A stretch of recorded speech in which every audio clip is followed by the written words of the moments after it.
Bonjour à tous et bienvenue dans ce journal. Voici tout de suite les titres que nous allons développer dans cette édition.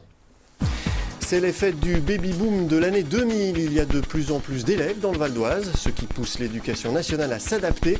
La directrice académique dans le Val d'Oise a dressé un premier bilan 2 mois après la rentrée. Reportage dans un instant.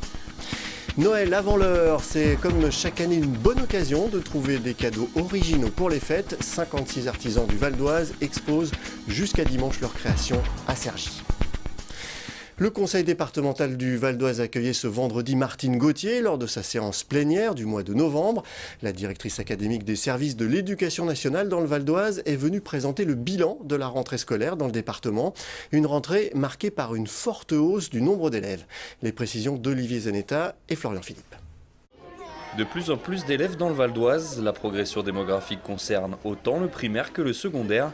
Pour cette rentrée, on dénombre 1556 élèves supplémentaires dans les écoles, 340 en plus dans les collèges et une progression importante dans les lycées avec 1264 adolescents en plus. C'est l'effet bébé de l'année 2000. On peut dire que c'est un département qui accueille des populations nouvelles et ça nous oblige, nous, Éducation nationale, à travailler en lien fort avec les collectivités territoriales, ne serait-ce que par rapport aux accueils dans les écoles, comment construire de nouvelles écoles. Nous sommes là pour les enseignements, mais les collectivités sont là aussi pour accueillir les élèves dans des locaux, les équiper. Donc c'est vrai que ça nécessite dans le Val d'Oise un travail en proximité avec les élus. C'est dans la vallée de l'Oise et dans le centre du Val d'Oise que l'on compte le plus de nouveaux élèves. Au palmarès des ouvertures de classe, le podium est trusté par 3 villes, Argenteuil avec 20 ouvertures de classe, 14 pour Franconville et 12 à Herblay. C'est vrai que quand on accueille beaucoup d'élèves, ça veut dire qu'on a plus de classes et ça veut dire qu'on a besoin de plus d'enseignants.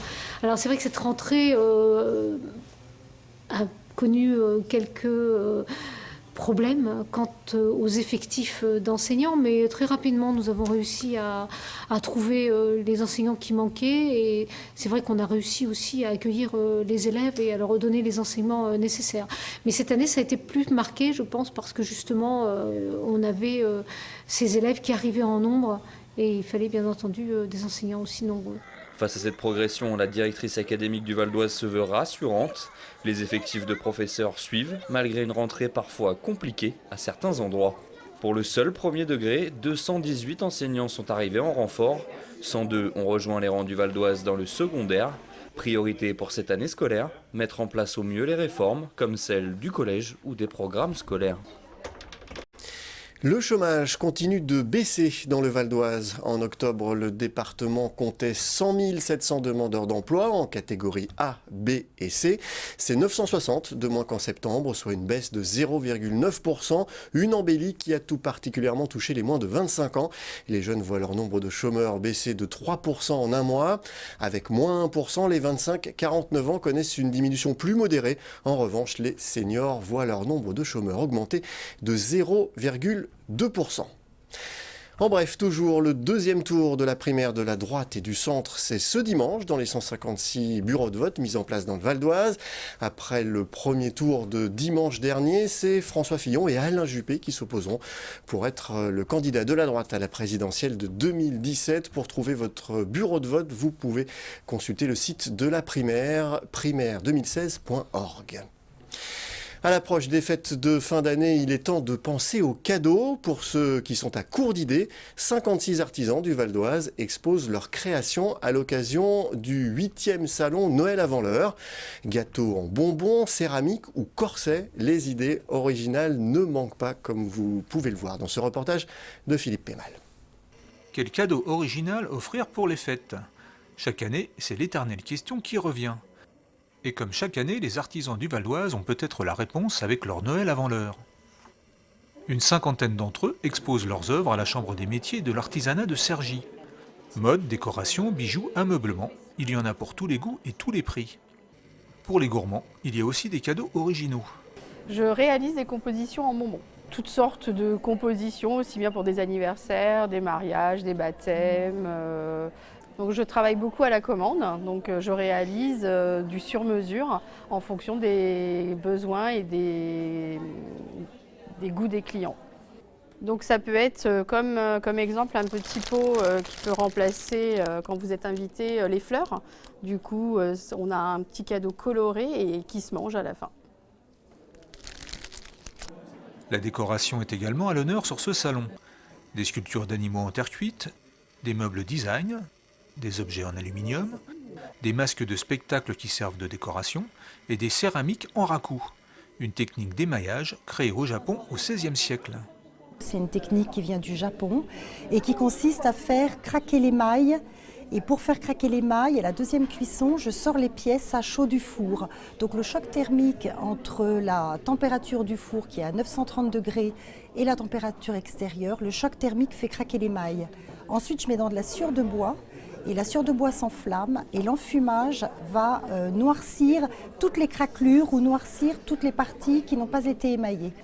Donc là, ces petits jardins japonais, ce sont mes dernières créations. J'ai eu la chance de faire un voyage au Japon et de visiter beaucoup de jardins zen à Kyoto. Et donc voilà, j'ai été largement inspirée en rentrant et j'ai créé toute une collection sur le Japon.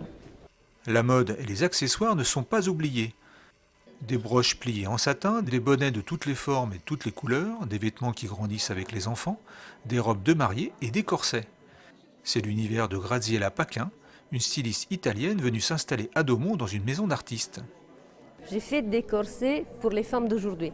Ça veut dire avec des tissus aussi un peu plus souples ou sous l'exigence du client. Souvent, je travaille sur mesure, mais je suis en train de faire aussi une collection prêt-à-porter.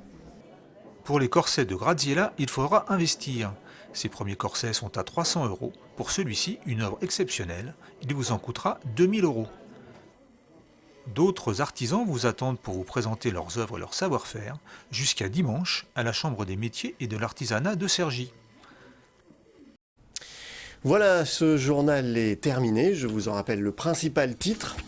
C'est l'effet du baby-boom de l'année 2000. Il y a de plus en plus d'élèves dans le Val d'Oise, ce qui pousse l'éducation nationale à s'adapter. 218 enseignants sont arrivés en maternelle et en primaire et 102 professeurs pour le secondaire. Un premier bilan dressé ce vendredi par la directrice académique des services de l'éducation nationale du Val d'Oise. Merci d'avoir suivi ce journal. N'oubliez pas que l'info continue sur notre site venews.fr. À bientôt.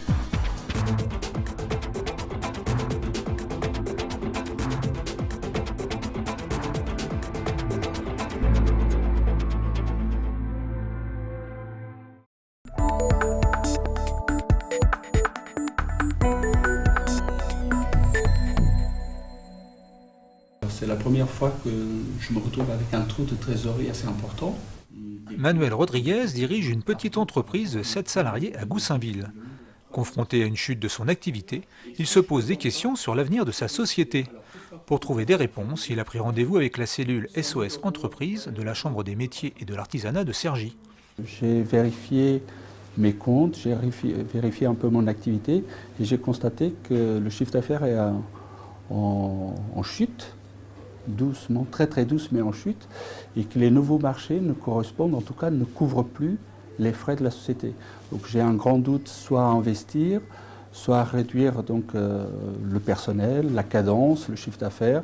Et donc je suis dans cette phase de doute, puisque je vois que les dettes augmentent, et je ne sais pas quelle est la meilleure décision. Pour aider Manuel Rodriguez à prendre la meilleure décision, ils sont 4. Un expert comptable, une avocate, un juge du tribunal de commerce et une conseillère de la Chambre des métiers. Tous réunis au sein de SOS Entreprises. Créée en 2010, cette cellule accompagne les artisans et les dirigeants de petites entreprises en difficulté. 2 fois par mois et gratuitement, ces 4 experts sont là pour analyser et trouver des solutions aux problèmes rencontrés. Litiges commerciaux, découverts bancaires ou dettes. Dans des réunions comme ça où les entreprises sont en difficulté, il est important qu'ils aient affaire à tous les experts qui tournent autour de l'entreprise, et notamment nous, les experts comptables, qui sommes le premier conseil auprès de nos dirigeants. Et on est les premiers à pouvoir les aider à prendre une décision. Souvent, ils ne sont pas accompagnés de leur propre expert comptable. Donc il est important que dans cette réunion, ils rencontrent un autre expert comptable qui puisse leur donner un avis un petit peu de la situation de leur boîte à l'heure actuelle.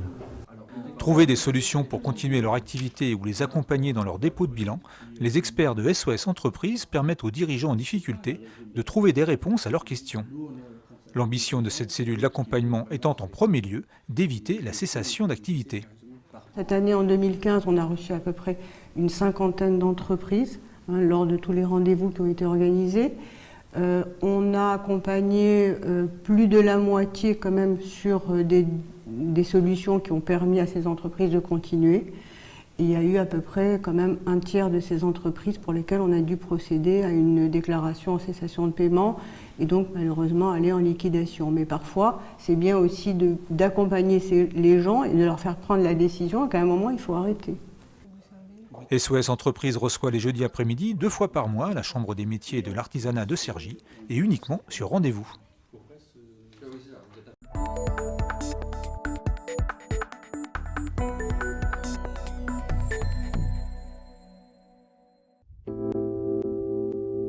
Ça ressemble à un avion et pourtant ce n'en est pas un. Officiellement, c'est un ULM, un ultra léger motorisé. Cette nouvelle classe d'engins volants regroupe plusieurs types d'aéronefs qui vont du paramoteur au dirigeable en passant par ces modèles, les multi-axes. Un ULM en fait c'est un avion qui est un petit peu plus léger, on est au maximum à 472,5 kg quand on a un parachute de secours, ce qui est le cas pour cet appareil-là. On doit avoir une vitesse maximum de sustentation de 65 km/h et on est limité à 2 places. En gros, c'est à peu près ça les différences. Autre différence de poids avec l'avion, le prix. Un ULM d'occasion en bon état coûte entre 9 et 10 000 euros, un appareil neuf bien plus cher. Un ULM comme celui-là, par exemple, le prix d'achat c'est à peu près 55 000 euros avec différentes options. Alors qu'un avion à 55 000 euros, moi j'en connais pas. Ensuite, l'heure de vol elle est moins chère en ULM, parce que déjà on consomme beaucoup moins, on consomme 15 litres à l'heure avec des appareils comme ça. En avion, c'est plutôt aux alentours de entre 20 et 30 litres sans problème, quoi. Des appareils équivalents, à performance à peu près équivalente, quoi. Pierre-Jean Ottonelli est pilote d'ULM et formateur. Il emmène ses élèves au-dessus de l'un des plus beaux paysages de l'Île-de-France, le Vexin français. Sous ses ailes, la Seine, le château de La Roche-Guyon ou les jardins de Villarceau. Pour Pierre-Jean, voler est avant tout un plaisir. Le plaisir c'est voler, c'est piloter, pouvoir se déplacer sans risquer d'être pris par un radar, par exemple. Non, honnêtement c'est vraiment une impression de liberté. Ouais. Je crois que c'est ça en premier. On est vraiment libre. On voit les choses de haut, sans se rendre comme on se figurait. Cette liberté a un coût, 75 € pour un baptême de l'air. Quant au brevet de pilote ULM, il s'obtient après plus d'une vingtaine d'heures de vol et vous coûtera dans les 2 000 €. Un prix raisonnable pour les élèves de Pierre-Jean Ottonelli qui viennent avant tout vivre leur rêve de voler. Et un rêve, ça n'a pas de prix.